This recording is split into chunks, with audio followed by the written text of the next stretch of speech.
Chers amis, nous avons déjà commencé à étudier la 5e trompette et lors de notre dernier entretien, nous avons parlé de cette étoile qui tombait du ciel et dont nous avons pu voir qu'elle était probablement le dragon, le serpent ancien, Satan. Mais l'action de l'ennemi va se traduire par des ténèbres qui montent du puits et de ces ténèbres, de cette fumée, montent des sauterelles. Alors, étudions en détail ces sauterelles et voyons ce qui nous en est dit à partir du verset 4 du chapitre 9, ou déjà du verset 3. De la fumée sortirent des sauterelles qui se répandirent sur la terre, et il leur fut donné un pouvoir comme le pouvoir qu'ont les scorpions de la terre. Quel est ce pouvoir ? Pour ceux qui ont été piqués par des scorpions, ils savent que la douleur est extrêmement vive. Mais en même temps, il semble qu'il y ait une perturbation psychique qui se manifeste avec une envie de mourir ou une impression de mort imminente. Alors, est-ce qu'il s'agit de cela ? Nous allons voir qu'il s'agit peut-être de cela. Au verset 4, nous allons voir que ces sauterelles n'ont rien à voir avec une invasion d'insectes. Lisons-le. Il leur fut dit de ne point faire de mal à l'herbe de la terre, ni à aucune verdure, ni à aucun arbre, mais seulement aux hommes qui n'avaient pas le sceau de Dieu sur leur front. Ce ne sont pas des sauterelles habituelles. Elles feraient du mal aux arbres ou à l'herbe, mais ça n'est pas le cas. C'est autre chose. Et le texte va nous dire qu'elles ont des visages d'hommes. Alors, ce que je retiens dans ce texte-là, dans ce verset 4, c'est que si les hommes dans leur ensemble sont atteints, les 144 000, ceux qui ont reçu le sceau de Dieu, ne sont pas atteints. Et on peut se rappeler ce qui s'est passé lors des plaies d'Égypte, où le pays de Goshen, à partir de la 4e plaie, n'a pas été touché. Il y a là une protection. Mais nous verrons de quelle nature peut être cette protection. Ces sauterelles vont agir 5 mois. Ça nous est dit au verset 5. Il leur fut donné non de les tuer, mais de les tourmenter pendant 5 mois. Et le tourment qu'elles causaient était comme le tourment que cause le scorpion quand il pique un homme. Il semble que la chose soit douloureuse, mais on nous parle de tourment. C'est-à-dire que c'est une plaie qui va toucher le psychisme de l'homme et qui va le toucher à un point tel qu'il y a désir de mort. Alors, que veulent dire ces scorpions ? Peut-être qu'un texte de Jésus va nous aider. Je vous invite à lire dans l'évangile de Luc au chapitre 10 et au verset 19. Jésus dit à ses disciples, « Voici, je vous ai donné le pouvoir de marcher sur les serpents et sur les scorpions et sur toute la puissance de l'ennemi, et rien ne pourra vous nuire. On constate là à nouveau la protection de Jésus. Mais ce qui est intéressant dans ce texte-là, c'est qu'il parle des serpents et des scorpions. Alors les scorpions, nous les avons là, dans la 5e trompette. Mais quand nous aborderons la 6e trompette, ce sont des chevaux avec des queues qui ressemblent à des serpents. 5e trompette des scorpions, 6e trompette des serpents. Toute la puissance de l'ennemi. Et c'est une indication supplémentaire pour nous dire que là, nous sommes vraiment en présence de la puissance de l'ennemi. Nous sommes en présence de forces démoniaques. Alors, laissez-moi continuer la lecture sur la description de ces sauterelles. Nous revenons au chapitre 9 et nous lisons ceci. En ce jour-là, les hommes chercheront la mort et ils ne l'en trouveront pas. Ils désireront mourir et la mort fuira loin d'eux. Pour ceux qui ont côtoyé, qui ont eu maille à partir avec les démons, ils savent très bien que c'est le genre de situation qui peut arriver. Être tellement tourmenté qu'on désire la mort et ne pas la trouver. Il y a là une souffrance morale d'une extrême gravité. J'ai connu ainsi une personne qui a tenté de se suicider tellement elle avait peur de la mort, ce qui paraît un comble. Eh bien, c'est pourtant possible. Il y a là un tourment horrible. Et d'où peut venir maintenant la protection de Dieu? Les 144 000, ceux qui sont scellés sont protégés, mais en réalité, ils sont au clair sur l'état des morts, ils sont au clair sur les démons. Et donc cette séduction, ce message, ce faux message, a moins de prise pour eux. Au contraire, ils sont là pour aider ceux qui pourraient se trouver dans la difficulté. Et ça n'est pas un des moindres des aspects de leur mission. Non seulement ils doivent annoncer la vérité, annoncer l'Évangile, mais aider ceux qui se trouvent au plus fort de la bataille avec les esprits de démons. J'arrive au verset 7 et je lis ceci. Ces sauterelles ressemblaient à des chevaux préparés pour le combat. Il y avait sur leur tête comme des couronnes semblables à de l'or, et leurs visages étaient comme des visages d'hommes. L'ensemble du passage recèle une quantité impressionnante d'expressions comme, ressembler, était semblable à, on en trouve plus de 10. Alors, ou bien Jean s'est trouvé devant une vision qu'il avait du mal à décrire avec ses propres mots, ou bien on se trouve devant un mensonge permanent, quelque chose qui ressemble à la vérité, mais qui n'est pas la vérité. Et il me semble que c'est davantage dans cette direction que nous devons aller. Pourquoi des chevaux? Pourquoi un combat? Sans doute un combat parce que c'est un combat, un vrai combat. Mais j'aimerais insister sur le sens de ces couronnes d'or. Elles n'ont pas de couronne d'or. Mais il semblait qu'elles avaient des couronnes qui ressemblaient à des couronnes d'or. Or, nous avons vu des personnages ayant une couronne d'or. Vous savez, c'était ces 24 anciens, ceux qui étaient les assesseurs aux juges, qui étaient sur 24 trônes et qui jugeaient, ils avaient des couronnes d'or. Nous le voyons au chapitre 4 d'Apocalypse, au verset 4. Mais que signifient ces couronnes? Ces couronnes d'or sont le signe de la victoire. Donc ces personnes se présentent faussement. Ces démons se présentent comme ayant remporté une victoire. Et lors quelle est la signification de l'or dans ces circonstances? Eh bien, l'apôtre Pierre peut nous donner une réponse là, et nous la trouvons dans sa première épître, au chapitre 1 et au verset 7.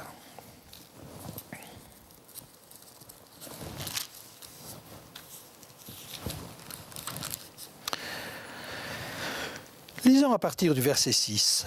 « C'est là ce qui fait votre joie, quoique maintenant, puisqu'il le faut, vous soyez attristés pour un peu de temps par diverses épreuves, afin que l'épreuve de votre foi, plus précieuse que l'or périssable qui cependant est éprouvé par le feu, ait pour résultat la louange, la gloire et l'honneur lorsque Jésus-Christ apparaîtra. » Ici, l'épreuve que chacun subit, mais plus particulièrement l'Église primitive, là, est comparée à du feu, à un feu qui éprouve la foi. Je sais bien que nous avons tous à éprouver notre foi, mais dans l'épreuve, notre foi se fortifie. Et si elle était un petit peu comme des pépites d'or au milieu de la gangue, elle se trouve purifiée. Et dire que ces personnes, ou que les 24 anciens avaient des couronnes d'or, signifie qu'ils avaient obtenu la victoire par la foi. Eh bien, ces sauterelles se présentent comme des personnes qui ont obtenu la victoire par la foi. Et vous comprenez ce que cela veut dire. Ils ont des visages d'hommes. Et il me semble que l'idée la plus probable, c'est que nous assistons là à des apparitions de personnes décédées et qui prétendraient qu'elles ont obtenu la victoire par la foi, qu'elles sont auprès de Dieu ou qu'elles sont au paradis et qu'elles donnent des messages. La chose est déjà arrivée, elle n'est pas étonnante. Mais imaginez que ce soit une armée, comme une armée de sauterelles. Alors là, on peut réaliser que ça peut être une séduction considérable. Et pour ceux qui ne sont pas préparés à cela, comment ne pas croire quand vous reconnaissez une personne qui ressemble à un père ou à une mère décédée qui apparaît et qui vient vous parler de choses banales qu'ils connaissent sur vous? Comment ne pas penser que c'est une réalité, qu'ils disent vrai? Il y a là un danger. Pensez à ce que disait Jésus. Quand il disait qu'il y aurait des miracles et des séductions, au point de séduire, s'il était possible, même les élus. Et cette séduction, c'est peut-être ce qui nous est dit là à travers ces cheveux de femmes. Et elles avaient des cheveux comme des cheveux de femmes. La séduction, probablement. Mais derrière cette séduction, elles avaient aussi des dents de lion.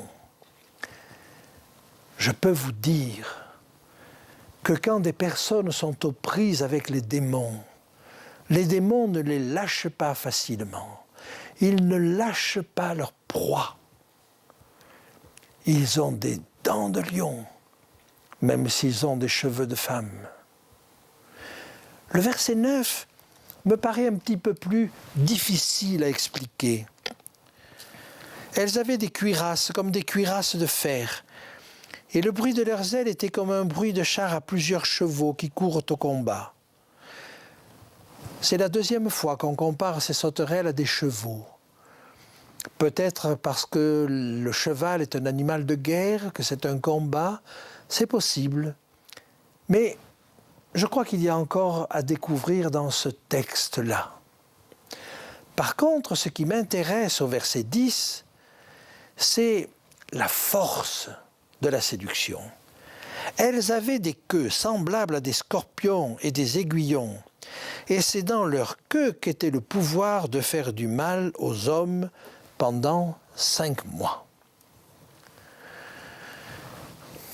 Le pouvoir était dans leur queue. Et là, nous avons un texte qui va bien nous aider dans le livre du prophète Ésaïe, au chapitre 9.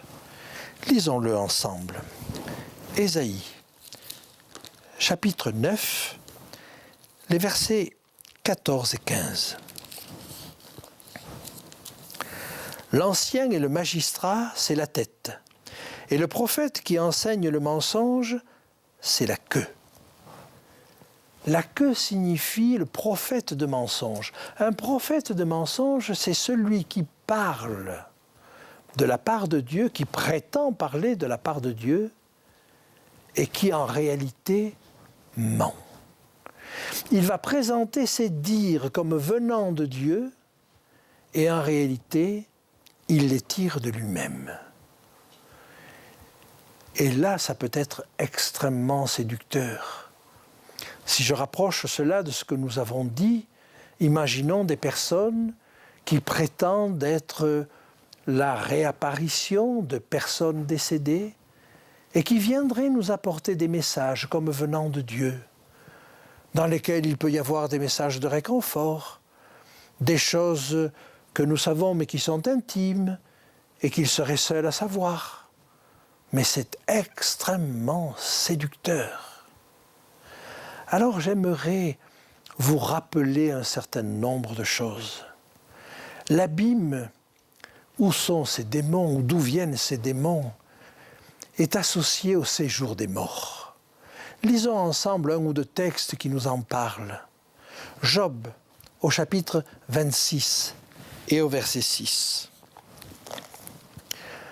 Devant lui, le séjour des morts est nu, l'abîme n'a point de voile. On voit dans ce texte que le séjour des morts et l'abîme sont associés. Même chose dans un autre texte, un psaume, le psaume 88, au verset 11. Est-ce pour les morts que tu fais des miracles? Les morts se lèvent-ils pour te louer?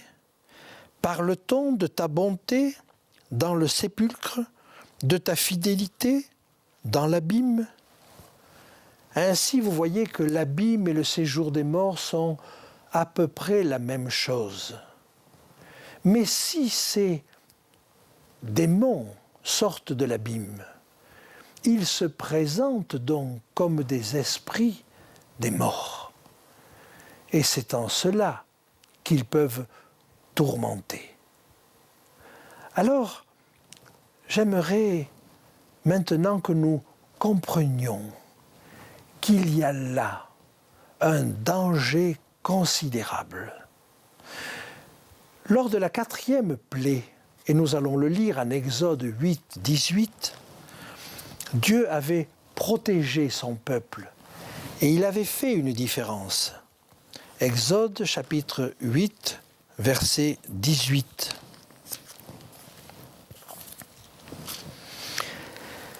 Mais dit Dieu, en ce jour-là, je distinguerai entre le pays de Goshen où habite mon peuple, et il n'y aura point de mouche, afin que tu saches que moi, l'Éternel, je suis au milieu de ce pays. Dieu va faire la différence là, et là aussi, Dieu fait la différence. Simplement, j'ai envie de vous dire que Dieu nous a donné des éléments de protection. Et il avait donné des interdits. Il avait dit explicitement qu'il ne fallait pas consulter les morts, qu'il ne fallait pas écouter ceux qui prédisent l'avenir, ceux qui évoquent les morts et ceux qui pratiquent la magie sous quelque forme que ce soit. Toutes ces activités ont valu au peuple qu'ils ont remplacé, aux Cananéens, d'être expulsés de leur pays. Et par conséquent, l'ordre de Dieu était extrêmement fort, mais il est tout aussi fort aujourd'hui. Et si nous avons cette conscience que les morts dorment, si nous avons cette pensée qu'ils n'ont plus jamais aucune part à tout ce qui se fait sous le soleil, alors nous serons protégés de cette tentation. Et j'aimerais vous lire encore un texte dans le livre de l'Ecclésiaste, au chapitre 9. Pour tous ceux qui vivent, il y a de l'espérance, et même un chien vivant vaut mieux qu'un lion mort. Les vivants, en effet, savent qu'ils mourront, mais les morts ne savent rien. Il n'y a pour eux plus de salaire, puisque leur mémoire est oubliée, et leur amour, et leur haine, et leur envie ont déjà péri, et ils n'auront plus jamais aucune part à tout ce qui se fait sous le soleil. Et encore au verset 10, « Tout ce que ta main trouve à faire avec ta force, fais-le, car il n'y a ni œuvre, ni pensée, ni science, ni sagesse dans le séjour des morts où tu vas. » Alors, si il vous arrive d'avoir ou de penser avoir un contact avec des personnes décédées, ou s'il vous arrive que des personnes viennent vous solliciter pour retrouver une personne décédée, une personne que vous aimez, si vous avez envie d'avoir du secours et d'avoir un conseil, ne la cherchez jamais auprès de personnes décédées, car il y a là un piège. Vous croyez vous adresser à une personne aimée et qui vous aime et qui va être de bons conseils, et vous ne savez pas que vous êtes en relation avec des démons. Et derrière ce qui peut paraître un bon conseil, c'est un mauvais conseil qui est donné. C'est une voie de malheur, c'est une voie de garage qui est indiquée. Ne vous laissez jamais séduire par cela. Que la parole de Dieu soit un guide sûr, et vous n'aurez plus à ce moment-là à redouter de telles attaques des mauvais esprits.